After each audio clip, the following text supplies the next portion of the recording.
Yesterday we had finished up just talking about these rules, and we were just getting to these problems, okay? So that's what we're gonna pick up. We're gonna start really easy. Really, this whole section, we don't dive too hard into this stuff. The first one just being seeing if we understand. If I give you a position function and I ask you for a velocity and an acceleration, that we hopefully just understand after all the stuff yesterday, all the talk of velocity, acceleration, that all these really are your first and second derivatives. So if you're given your position function, the velocity is just the first derivative. Make this bigger. So we take our first derivative, which we know all of our shortcuts for, and then you're just going to evaluate that at 5. So we throw in a 5, 3, 5 squared, 2 times 5,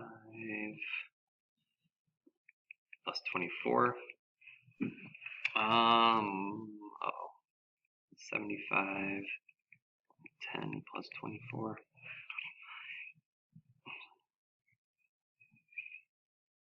What is that?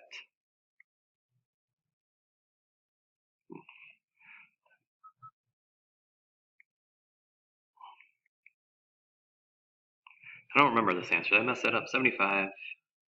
Somebody get a calculator out. Why can't I do that? 5, 9.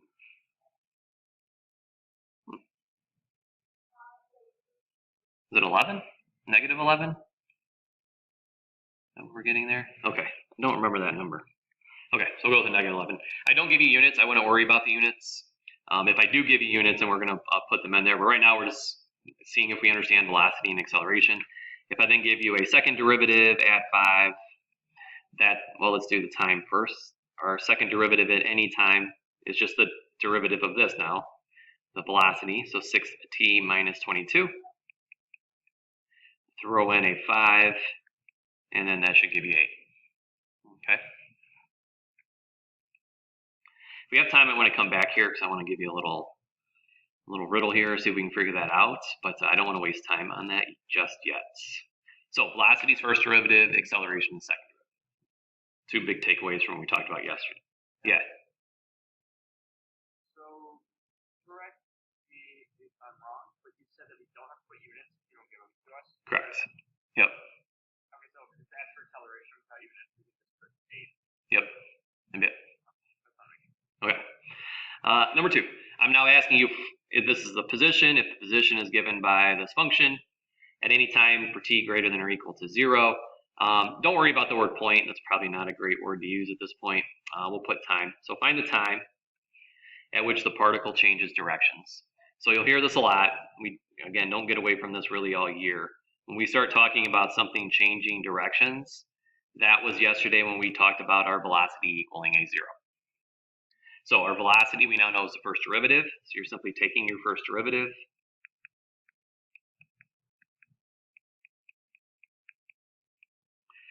And we want to know where does it equal 0. So you're not throwing 0 in for your time. We're trying to figure out where would this equation actually equal 0. So we set our velocity equal to 0.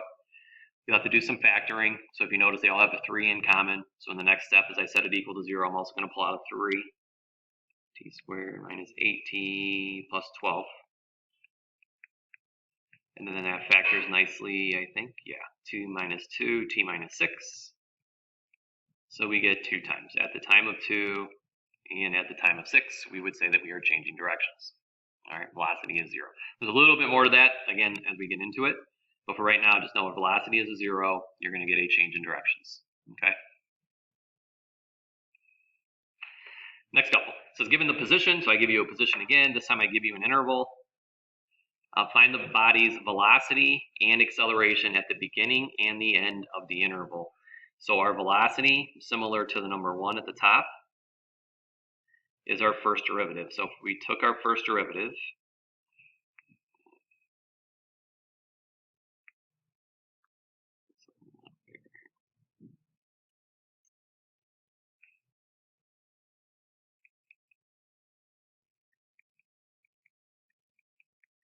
and then all we really want, our velocity at the beginning and our velocity at the end of the interval. So we would want s prime of 0 and s prime of 2. The 0 is super easy. You would get a 2. And then if we plug in a 2, what do we get here? 3 times 2 squared, 6 times 2 plus 2, 12. So we get 2 for both, it would look like. So those two answers, both of them end up being a 2. So we're going 2, whatever, miles per hour, whatever unit I gave you at the beginning and the end of the interval. Yeah, Eva, you got a question?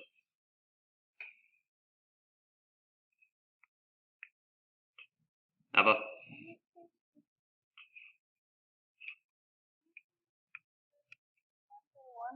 Once more, please. Can I come back to it if we get done? What did you not understand about it? Can you tell me that part?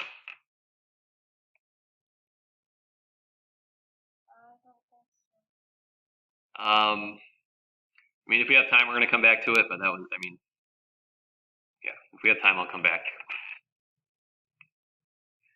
Our Excel, I mean, number 1 and 3 are actually very, very similar. They're almost the exact same question. I just want an acceleration and a velocity for this one and number 1. Now we're just doing it at 2 separate times. So just like this one, number 1, you just take your first derivative to get the velocity. You'll do your second derivative to get the acceleration. And then we want to evaluate it at the beginning and at the end of our interval, which is at 0 and 6, or 0 and 2. Throw in your 0, you'll get a negative 6. Throw in a 2, you'll get a positive 6. All right.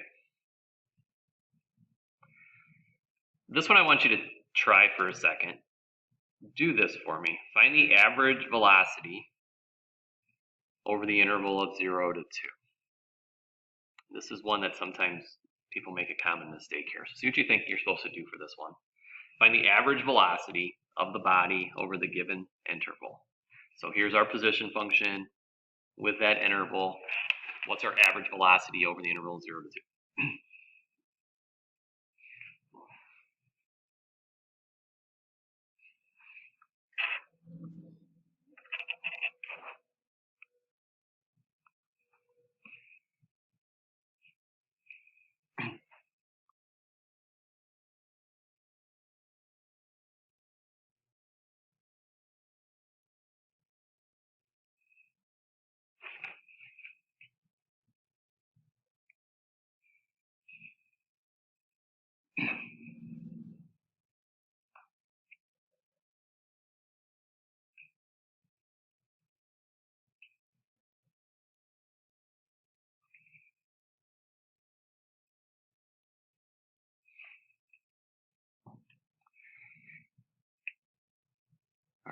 The reason I kind of like to have people try this one on their own is because there's a common mistake that gets made here. We know the original position function is x of t, or s of t in this case. The derivative of that is your velocity.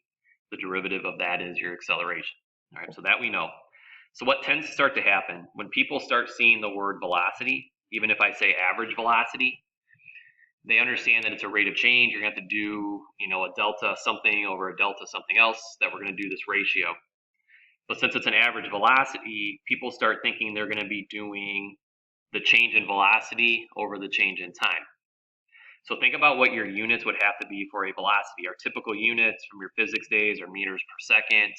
When you drive your car, it's miles per hour, probably the two most common units. So if I'm going to get an average velocity, we should be dividing numerical values with these units, a position unit on top and a time unit in our denominator. So while this is an average and it's definitely a rate of change, this is still just us doing our change in position over our change in time. You're not actually using your derivative equation. You're not using your velocity equation. So what we would really want then is, what's our position at 2? What's our position at 0? Find the difference in those. And then divide that by the time interval of 2 minus a 0. So s of 2, we would plug that in up here. So that would give us 8 minus 12 plus 4. So that gives us a 0. So our position at the end of the interval was right where we started. And then S of 0 is also 0. So what we find is our average velocity is 0. Okay. If you do this, if you do your change in velocity, which is what people start to do with this sometimes, because they see the word velocity, they see the word average, so they know they're going to do a slope, but they start doing with our velocity. Think about your units here now. Change in velocity would have a unit of like meters per second. If I then divide that by seconds, what I'm really ending up with here is an average acceleration. All right. So units are a huge thing throughout the course of the year. We really want to understand, what are you given? What are we trying to find? What do we have to do to go from what you're given to what we're trying to find? All right. So we don't want to be doing it with the velocity. It's really just your position over time. Okay. Yeah, I have a Yeah. question. Go ahead. What if like they see average velocity and they think they can add the velocities and then divide by 2? Like, what happens if they do that? All that's doing is figuring out, you're figuring out your velocity at the beginning. I guess in this case it'd be the same because you're going to get zeros, but then you're adding the two endpoints together versus finding the change in your position. You would be adding your position at the beginning, you'd be adding your position at the end, and all that is the average position at the beginning and the end. It's not the change from the beginning to the end. Okay. Okay, thank you. Okay, and number 4. Given the position of the particle with this position, find your displacement of the particle at t equals 2 through t equals 5. So all displacement is, this I think we know, that is simply your change in position. So while we've talked velocity and acceleration, we're certainly going to use those at times. There's no need for any of that. All we want to figure out is, when are we given x of t, we want to know what is our x position at the end of the interval. Whoa, that's crazy. And what is the x position at the beginning, and then just figure out the difference in those. The change in your position is the definition of displacement. All right. All right, so let's plug in 5. So 125 minus 150, negative 24. And then we would subtract. Let's plug in our 2. So that would give us 8. 24 plus a 1. Negative 15. Displacement, also the sign is important. So when we get a negative 24 for our position, that means we're 24 units to the left of where we started from. A negative 15, 15 units to the left of where we started. And then our overall displacement, when we subtract those, is a negative 9. So we finished 9 units to the left of wherever we would have started from. So displacement is just your change in position. Okay? Yeah. I have a real quick question about the last problem. Okay. I'm sorry, I just noticed. Okay. So when you were finding the stuff to put on top, did you plug in 0 and 2 into the original equation? Is that all you did? That's all I did. Yep. And when you plugged in 2 to the equation, you got 0? Yeah, I think it's right here actually. 2 cubed would have given you 8. If you square your 2, that's 4. 4 times 3 would give you 12. So I got a minus of 12. And then the 2 times the 2 here would give you another 4. So then you get a negative 4 plus a 4 should have given us a 0. I got a negative 8. All right, so let's do this. All right, so take our 2. Do you agree that 2 cubed is 8? Yeah. Okay, so we'll put an 8 right here. Then I'm going to subtract. Then you're going to do 2 squared is 4. 4 times 3 would give us 12. Oh, I see what I did. I'm sorry. I did a minus 2t and it's plus 2t. My mistake. Okay. All right, no problem. Okay, 5. You had to do this a little bit on that assignment. I'm almost through the assignment that you turned in the other day. But some similar questions here. So the table below shows the times and distance of a runner. All right, using the table, you're going to answer A through C. So A is asking you, find the average speed of our runner over the first 4 minutes. So I deliberately, well, just seeing the word average, that is a pretty good clue in terms of if we're doing an instantaneous speed or an instantaneous velocity or an average velocity when it spells out the word average. Also, the idea that when it says over the first 4 minutes, that also implies an interval of time. So while this is, again, if we're looking for our speed, which is really just our rate of change, we want to do our change in position over our change in time. This one now I do give you units, so I want us to include units. So this should be based upon our units. Our final answer should have units of meters per minute. So when we set this up over the first 4 minutes, that's going from 0 to 4. And we just want our change in position over our change in time. So for this, or for these 2 points, that's not good.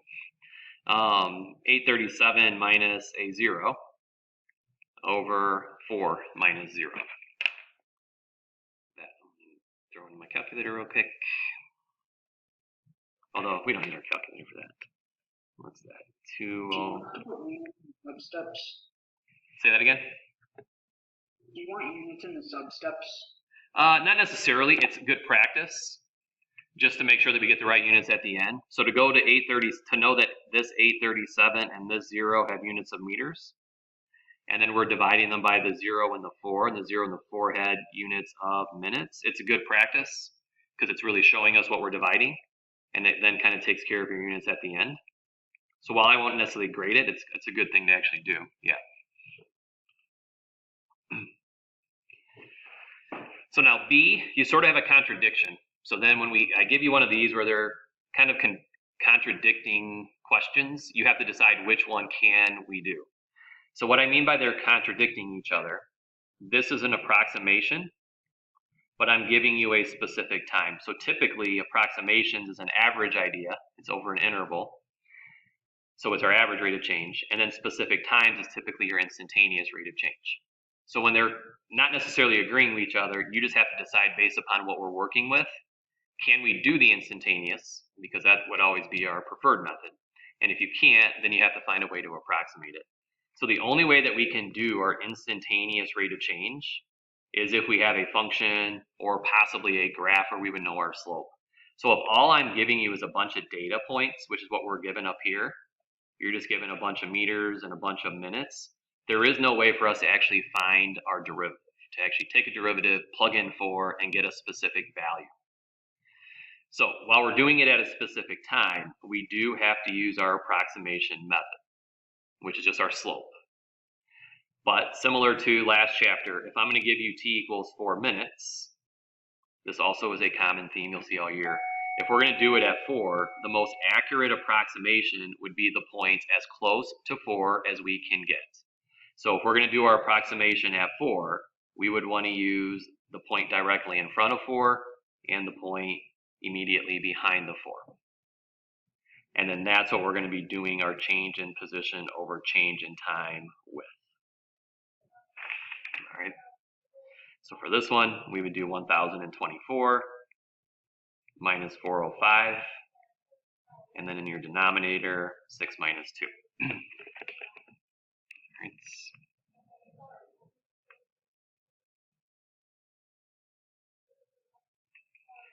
So that should be 619 divided by 4, 154.75. And then our units should be meters per minute again. All right. Yeah, Carter? Should we still use like the approximation equal sign? You know, yeah, let's do that. That is true. It's weird. There are certain things they force you to use an approximation for, and certain things they don't. And when it's a table, they don't. But let's do that because that's the correct way to do that. So yeah, thank you. Mr. Pena, do Yes, sir. you want us to use significant figures or do you not care? So the general rule we haven't gotten to yet. Actually, the Chapter 1 test, when you get to use your calculator, we didn't do it, or the Chapter 2 test. We would have talked about when we do zeros on a calculator, intersections on the calculator. The AP rule is, it's not significant digits. This way. It is at least 3 decimals unless they terminate before the third decimal. So if you get an answer that terminates after 2 decimal points like these guys did, then this doesn't come into play. But if you get a decimal that looks like this, then we would say you could put all of them, so that's the whole at least idea, but you need at least 3. So you could do 3.257. That would be the minimum number of decimals that you would need. So it's not significant digits, it's at least 3 decimals. Okay? Okay, thank you. All right, then letter C. During what interval of the race are we moving the fastest? So by interval, I mean 2 minute interval. So either 0 to 2, 2 to 4, 4 to 6, or 6 to 8. So it's really, again, just a bunch of average rates of change. In this case, we don't necessarily need to compute them. Since this is a 2-second interval, we would have traveled 405 meters in that 2-second interval, or 2-minute interval. In the next 2-minute interval, we would have traveled, 432 meters. So we're moving a little bit faster there. So this guy obviously is not winning. The next one, I don't know what this is, but it's definitely less than 200. So this is much faster than less than 200. And then over the last 2-minute interval, we would have gone, 554 meters. So then that would tell us that that's our fastest rate of change. Okay, not a lot of math to calculate there. So we would say between the 6 and the 8-minute, that is our fastest interval. Okay, so now the graph. The graph, this really is, and you'll get caught up if you haven't had physics or you haven't really done much with graphs. This is where some people get a little confused. So it says the graph below represents the velocity. So that is really, really important to know. We will deal with all 3 graphs at some point throughout the year, a position graph, a velocity graph, and an acceleration graph. Depending what graph you're looking at, it completely changes our thought process. So in this case, it's a velocity graph. If you look at your units on the y-axis, it's read as meters per second. And then our horizontal axis is the time of seconds. So real quick, take a minute and answer number 6. Tell me when the particle changes directions. And then by explain, this is very, very common, just write down 1 brief statement that led you to that conclusion.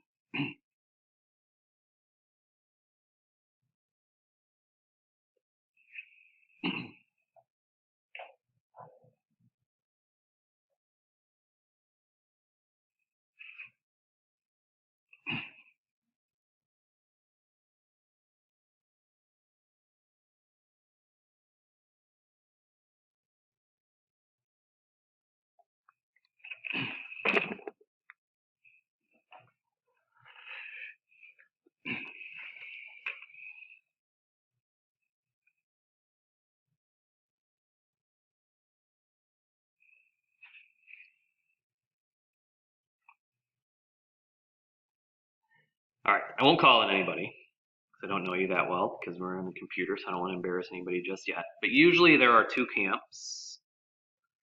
One is the camp of darkness, and then one is the camp of the light. So there's usually one camp out there that would say 3 and 7, or where we change directions. So I'm sure of the 31 people that I'm looking at right now, some of us have that down. And then there may be a camp out there too that maybe thinks 5 and 9. If you have anything other than those 2, then you're being very, very creative. And we don't want to be too creative when it comes to math, okay? It's very concrete, so don't get overly creative with some of this stuff. So one of those is our answer. At the time of t equals 7 and 3, or the time of t equals 5 and 9. So what I want you to focus on now is changing directions. We've already talked about it a little bit today. We hit on it yesterday, so let's go back to when we changed directions, when it was talked about in our notes. This thing will let me move backwards. And it's right here. So when we introduced this idea yesterday, we said we change directions when our velocity is 0 and the acceleration is not. So right now, we'll get into this whole idea more in due time, but right now we're just focused on when is your velocity equal to 0. So yesterday, and here's why a lot of people will miss this one. Yesterday, the graph that I gave you on problem number 1, was our rock getting thrown up in the air, and it looked like this. This was measured in feet. This was measured, I think, in seconds, but it was definitely a position time graph. So since this is a position graph, the derivative of position is your velocity. So this point right here, yesterday, was when our velocity equaled 0. This yesterday is when we would have said this changes directions. All right, agree with that? Remember all that?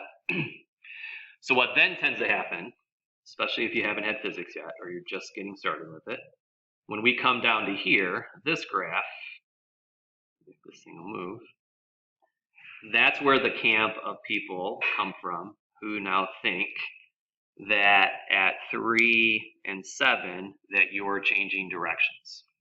All right. So if you think 3 and 7, that's okay for today. But that means you are in the camp of darkness, and we don't want to be in the camp of darkness. All right, 3 and 7 are not our answers. 5 and 9 are the places where we change directions. The big difference being this is now not a position time graph. This is a velocity time graph. So if we want our velocity to equal 0, think about this point right here if you say 3. If I ask you what is your velocity at 3, you better say 0 if you think you're changing directions.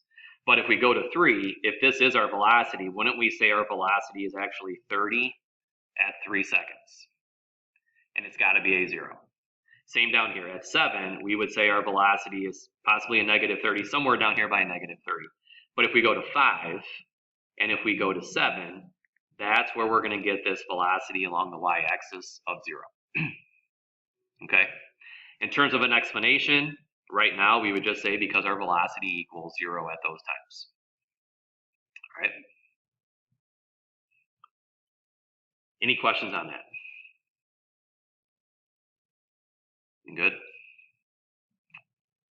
All right, then number 7, when are we moving to the left? So from yesterday, let's just do the explanation right now, because this is what you're going to be looking for. We would move to the left, we said yesterday, when our velocity is negative.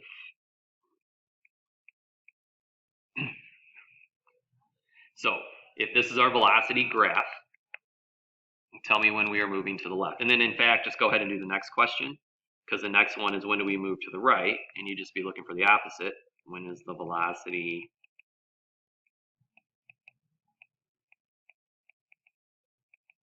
positive?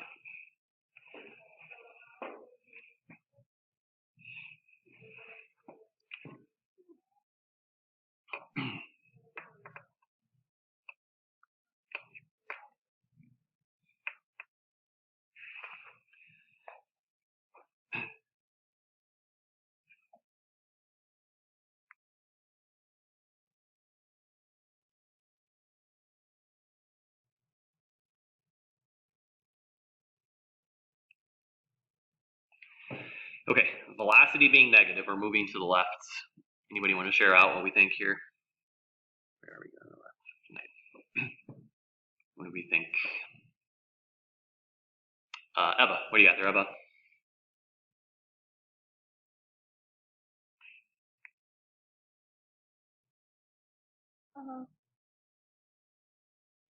I stated that the particle is moving to the left in the interval of 5 to 9. T equals 5 to 9.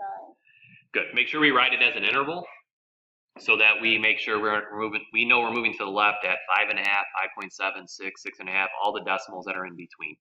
So between 5 and 9 is when we are moving to the left. Okay. Here's our velocity. This whole entire time now, we're moving to the left between the interval of 5 to 9. That would then mean we're moving to the right when we have positive velocities.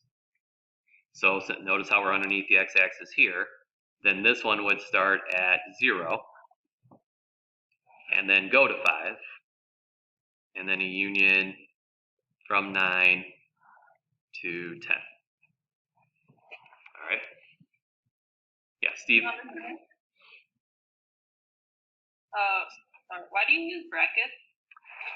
Okay, so it's another thing where the AP test will take 5 to 9, 0 to 5. So they'll take both. I would probably take both right now as we're doing this. But the whole idea of when we increase, if we were to actually define when we increase, it's the interval of time where every subsequent time has a position greater than the time before it. So in terms of, let's think of it this way also, especially with this one. So especially with this guy here. Think about what, because some of us would think 0 is a parentheses, correct? Because you're thinking at 0, I don't have a positive velocity, I have a 0 velocity. All right, and that's why people want to know, do we have parentheses or not? But think about what an open parentheses means. Doesn't an open parentheses really mean your time is like a 0.00? Isn't this is not even a finite value, correct? It's infinitely close to 0.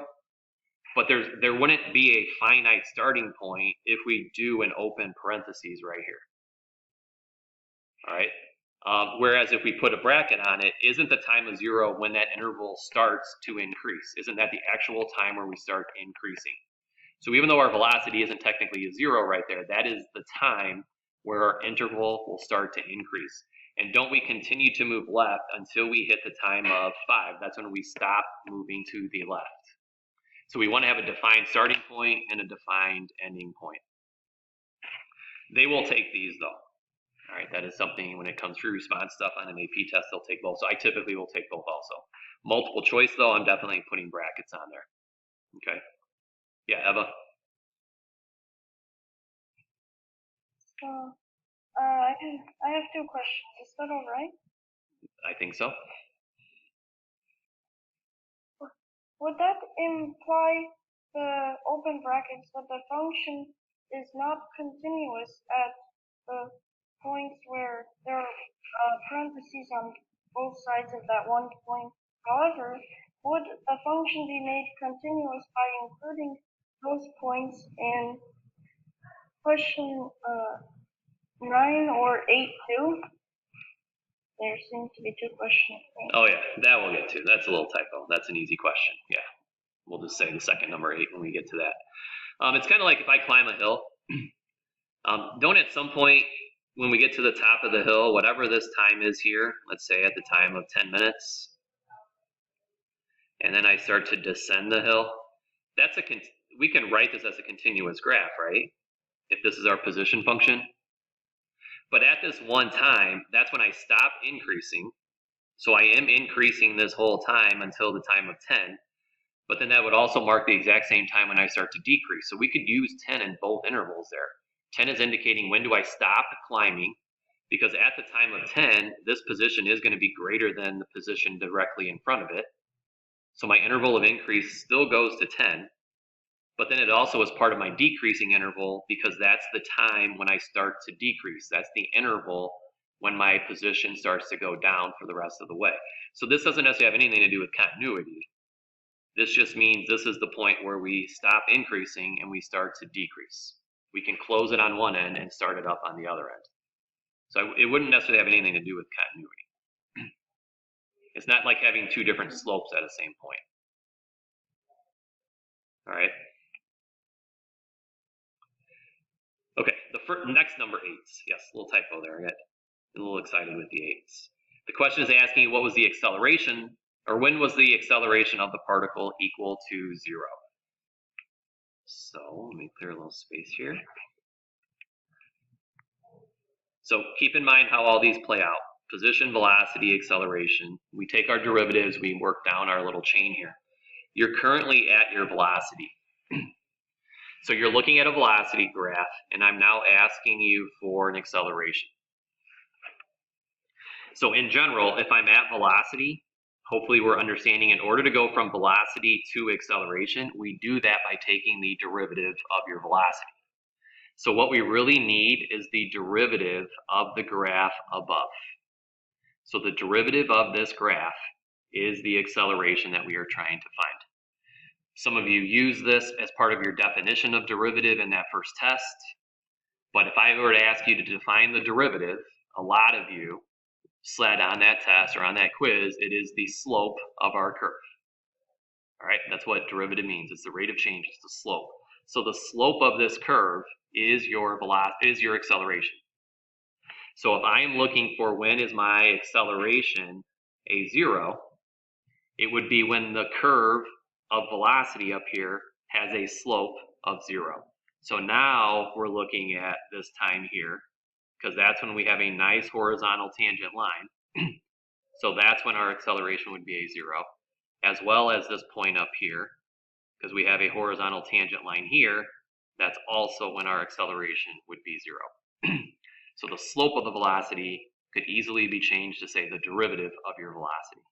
So at this, or for this one, we're going to say at the time of 3 and 7 seconds.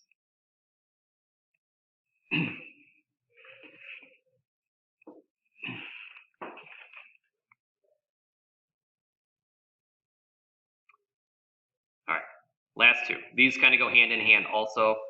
The speeding up idea versus the slowing down idea. It's what we left off class with yesterday, or what we finished class with yesterday. Speeding up, slowing down. To answer these questions, let's do speeding up first. Let's do our justification.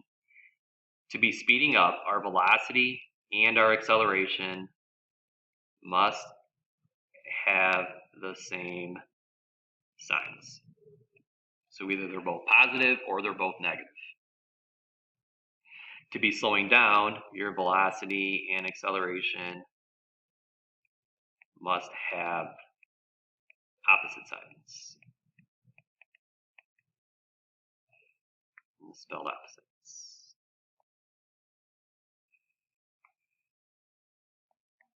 So now we look at that graph, understanding you're looking at a velocity graph because we need velocity, and then the derivative velocity, which is basically the slope of that graph. They either need to have the same sign or the opposite signs, depending on which one we're looking for. So let's just start at 0 right away. So we'll just work our way up from 0 to 10. So starting at 0, let me write this a little smaller now. If I ask you at 0, at the very beginning, starting at 0, what kind of a velocity we have over here? Is our velocity at the very beginning positive or negative? All right. Yeah, okay, people saying positives. Our velocity is positive right here. That is the velocity graph. It's above the x-axis, so it has a velocity value. This point has a velocity value of 10. This point has a velocity value of 2. If I ask you for your acceleration right at the beginning, the acceleration is the derivative of your velocity. So what we talked about yesterday, position, velocity, acceleration. So to go from velocity to acceleration, that's the derivative, which on a graph is the slope.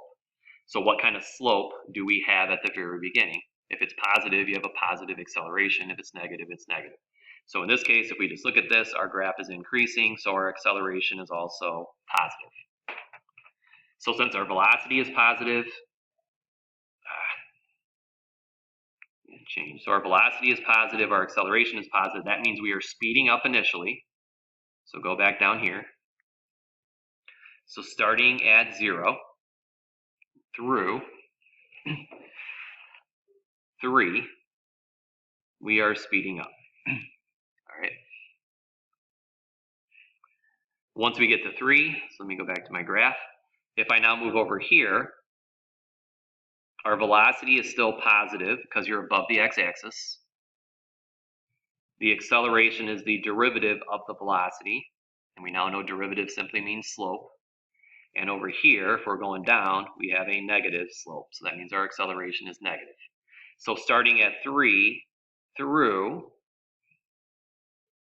so come down here, we have opposite signs starting at 3 through 5. Because then what happens at 5,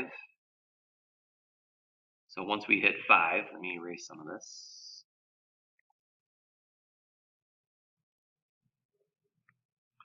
Our velocity dips below the x-axis, so our velocity now changes to a negative value. The acceleration is the derivative slash slope. Our slope is also negative down there. So between 5 and 7, we're now speeding up.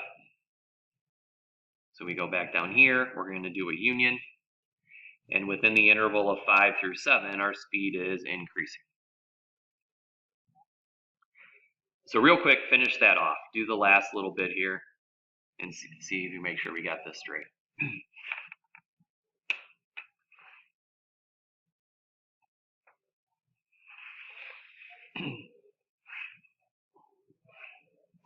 Oh boy, what time? Okay, we're gonna run out of time, so let me just give this to you. Sorry.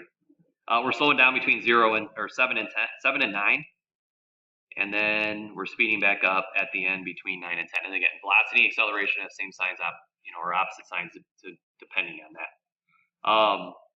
So real quick, and if you have questions, you can hang out, ask me them in a minute, but this is gonna ring here in a second.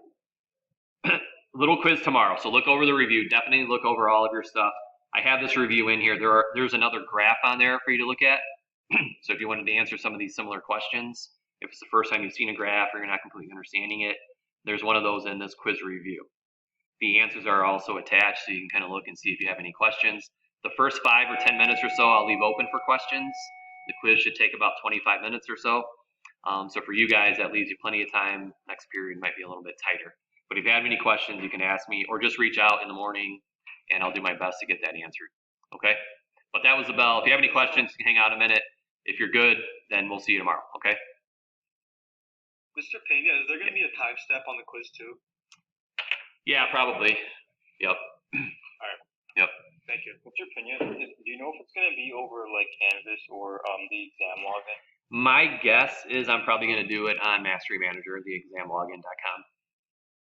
Okay, thank you. Yep. Mr. Pena, Yeah. are we going to have to know how to find acceleration with just like a normal function on a graph? A position function? Yeah. You can't find the exact value. It's not something I would test you on tomorrow. Let me put it that way. So if that's what your ultimate question is, you need to know how to do that for tomorrow, the answer would be no. For a velocity graph, you definitely will, but not for a position graph. Okay. Okay. I had a question for number 9 and 10. Would you use parentheses or brackets when you're hitting like the slope equaling 0? Again, they'll take both, but in general, when we're starting to get a like an interval of time, we would close those so that we have a defined, where did we start to increase, where did we start to speed up. So that's why we would close that, so we have a defined value. And we would close it when we stopped increasing. But that doesn't mean we can't have a bracket on both of those, because that marks the time when we stopped increasing and we started to decrease. All right. It's not something I would worry too much about. I'm going to take both of them right now for answers. Just know on multiple choice, I would be using brackets. Okay, gotcha. Thank you. Okay. Mr. Pena, I was wondering on it's number 8. When it says when does the acceleration of the particle equal 0, is there going to be a time when it's not equal to 0? Like it says when does the acceleration equal, for example, like what is this? 10, like 10, and then we just have to approximate with the graph? That would be awfully hard to give you a specific value. Like when would the acceleration of the particle equal 3? That's really, really tough. That's you drawing a tangent line and guessing what a slope of 3 is. I could definitely ask you positive and negative values. When is the acceleration of the particle positive? And then you can give me an interval. If it's linear, then I could ask that. Like if this is a straight line up here. So if I make this a line and I call this a velocity graph, then I could ask you what's our velocity at 2, because then it's just the slope of this line. But if it's a curve, then it's pretty hard to ask a specific value for an acceleration. Okay, thank you. Okay, yep. All right, have a nice day. Thank you, you too. Abby, you got time for one quick one. You got a quick question?